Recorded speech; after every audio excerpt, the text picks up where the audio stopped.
Parcoursup Macron, les étudiants lui disent toujours non. Macron veut tout casser, mais il va s'effondrer. Bon, c'est pas encore tout à fait au point. On a changé les paroles de cette chanson qui date de 68, de Johnny.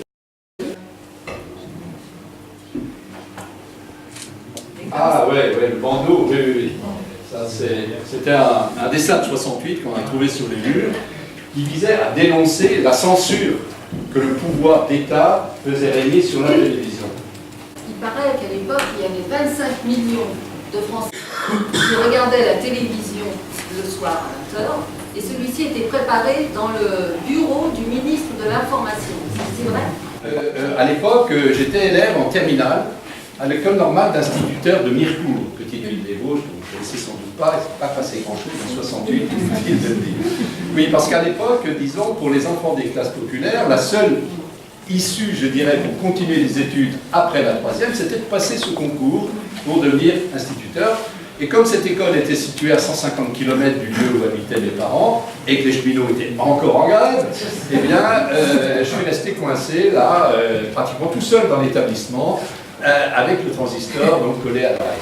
La première fois, le droit de vote a été accordé aux classes populaires. Mais dès que ce droit a été exercé, en avril 1848, eh bien, la majorité qui est sortie des urnes était réactionnaire. Et le nouveau réactionnaire, le nouveau pouvoir réactionnaire, sa première décision, ça a été de fusiller les ouvriers qui avaient obtenu ce droit de vote. Alors, ça sert à quoi de faire la révolution? Il en reste toujours quelque chose. La faute, c'est que le suffrage universel existe encore aujourd'hui. Et 68, c'est pareil. On a entendu pour le 50e anniversaire des tas de choses nous disant que finalement ça n'avait servi à rien, etc. C'est pas vrai. Même les accords de Grenelle, vous savez peut-être que les grévistes n'ont pas validé ces accords. Mais quand même, il y avait des acquis. Le SMIC a été augmenté de 35%. On voudrait bien voir ça aujourd'hui. Reconnaissance des sections syndicales d'entreprise. Et surtout, ce qu'on oublie souvent, c'est que le mouvement ne s'est pas arrêté en juin 60. La mobilisation dans les usines des travailleurs s'est poursuivie au moins jusqu'au milieu des années 70. Et là, il y a eu toute une série d'acquis qui ont été obtenus, notamment la mensualisation, par exemple, des salaires ouvriers, qui était quelque chose de très important pour eux. Ce que je voudrais souligner ici, puisqu'on est centré sur la question de la jeunesse, c'est que cette jeunesse qui s'était engagée en 68, elle a vieilli.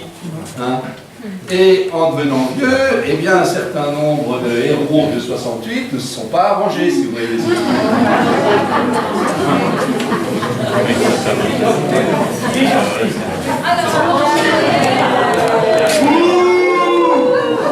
Vous avez quand même remarqué qu'il manquait une case de notre chemise. On a essayé de la remplir, mais on n'a pas trouvé. C'est les réactionnaires qui seraient devenus révolutionnaires. Ça n'existe pas. Donc quoi, le vieillissement n'arrange pas les choses en général. Alors, pour conclure, est-ce que tu as une idée comment on pourrait faire pour relancer un petit peu les luttes collectives? Je ne suis pas un historien, pas devin, mais bon, je pense déjà continuer à faire ce que les anciens ont bien fait. Les luttes, les manifestations, les actions collectives, les fêtes comme ici, tisser des liens entre les gens. Pour lutter contre les formes de division, ça me paraît important. Et aujourd'hui, avec notre public, qu'est-ce qu'on pourrait faire? Chanter.